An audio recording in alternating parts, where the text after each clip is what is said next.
Welcome to MojoPlays, and today we're taking a look at 5 of the best samurai games and 5 that dishonor the Bushidō code.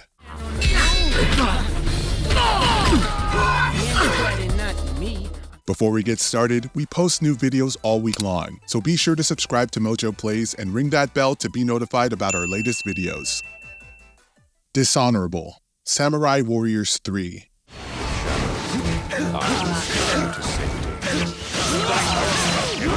Samurai Warriors is typically a beloved game series, at least when it comes to the Musou genre, but one of them offers a less than stellar experience. Enter Samurai Warriors 3 on the Wii. It's been criticized by fans for its poor presentation and sluggish gameplay, which feels more like trudging through knee-high snow rather than smoothly carving through armies of enemies.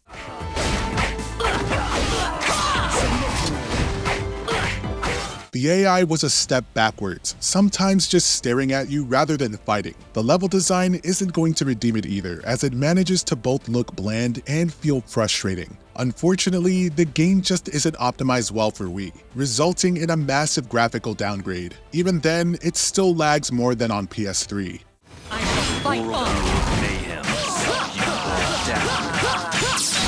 Honorable: Onimusha Warlords. Didn't know humans could be such pests? Onimusha Warlords is undeniably a 2001 game, sporting tank-like controls, a fixed camera that works against you, and numerous mechanical quirks that might confuse gamers of today. Beneath that rough exterior lies a true classic, brimming with atmosphere and sporting an engaging blend of action and survival horror.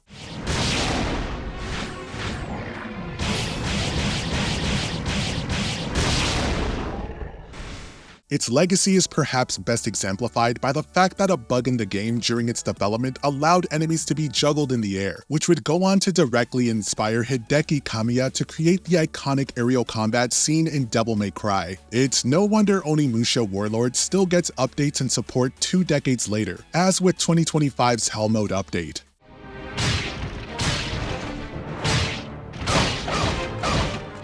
Dishonorable: Samurai Western. What? You think you can beat us with that overgrown knife? Let's get him, boys!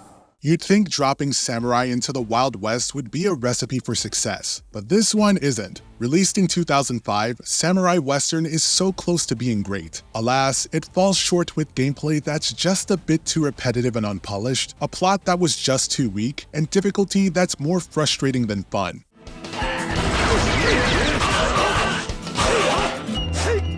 Feeling like you're wading through quicksand is one thing, but having to also deal with the abysmal camera system makes it so much worse. The game uses a concept with a lot of potential, although it executes the idea poorly.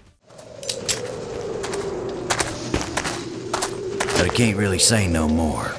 You just get yourself on over to that ghost town, Mr. Samurai, you hear? Honorable: Assassin's Creed Shadows. Not of me, not of my allies. Set during the Sengoku period, Assassin's Creed Shadows offers an authentic samurai experience, from how it teaches you their history, to its visual aesthetic, to its sound design. It perfectly delivers the fantasy of both playing as a samurai in Yasuke and as a shinobi as Naoe.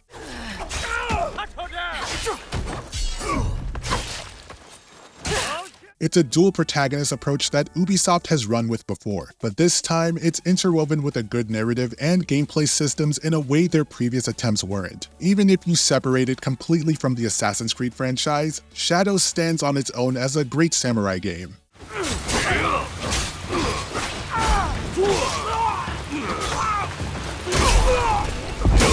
Dishonorable: Die by the Blade. Die by the Blade is a fighting game that's best described as a modern take on Bushidō Blade. Unfortunately, it fell victim to many of the common pitfalls that come with being underdeveloped. While the goal was to craft a precision-based, skill-heavy sword fighting game, the product came out with a slew of technical issues, poor performance, bugs and glitches, and a clear lack of polish right from the get-go.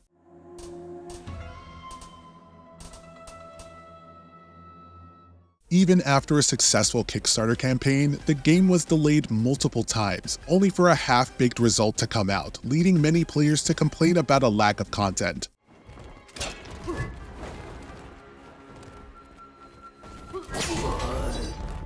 Honorable, Katana Zero.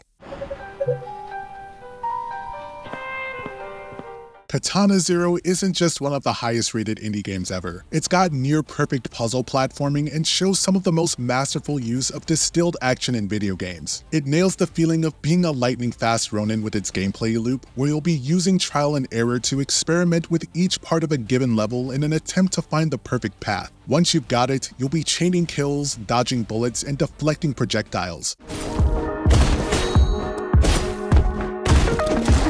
In a world where games typically think you're stupid and that they need to hold your hand, Katana Zero respects your intelligence. It rewards your patience in an unforgettably stylish and brutal experience. Dishonorable, 7 Samurai 20XX.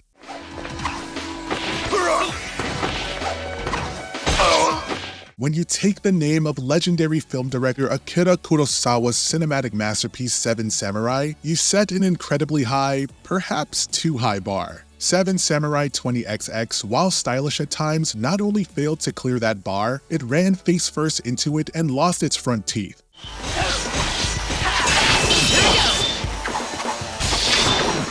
It's a pretty generic brawler, but it was universally criticized for its unresponsive, repetitive, and awkward gameplay. The story, while only loosely based on the movie, isn't adapted very well and makes a futuristic twist on the original, which doesn't do it any favors.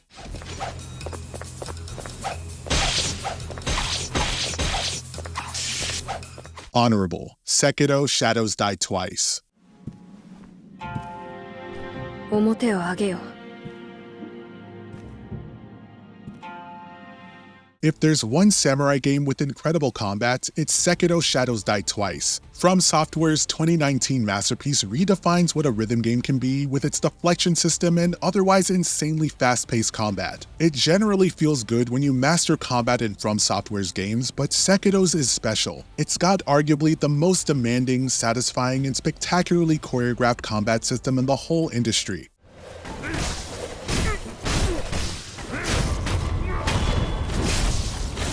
It's a lot more than just its katana gameplay, however. The player character Wolf undertakes a soulful and symbolic journey through a fantastical Sengoku Japan that could only have been helmed by the master of mythos and mythology himself, game director Hidetaka Miyazaki.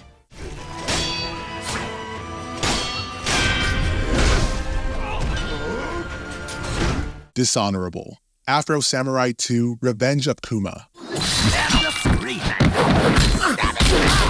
Afro Samurai 2 Revenge of Kuma brought such a profound dishonor that it practically set itself on fire. This 2015 sequel was initially planned as an episodic series, but the first episode was so catastrophically broken and poorly received that the subsequent episodes were cancelled.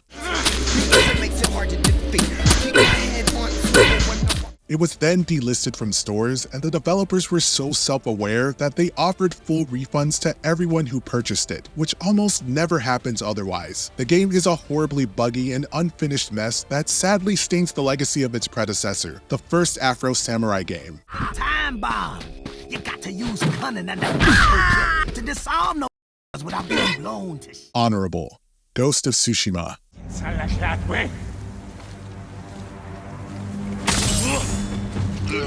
Ghost of Tsushima stands as the absolute pinnacle of video game samurai experiences. It immerses players in a world so deeply inspired by classic samurai cinema that it feels like stepping into a Kurosawa film, a fact that's accentuated by the game's actual Kurosawa visual mode. The game steers away from its typically more fantastical peers and banks more on the beauty of nature, from swaying golden fields to snowy mountains. The game lives and dies by its believability. As such, it's relatively grounded and the combat is mostly realistic. The narrative is compelling and the game's events are based on the real Mongol invasion of Tsushima in 1274. All in all, it's the perfect samurai game.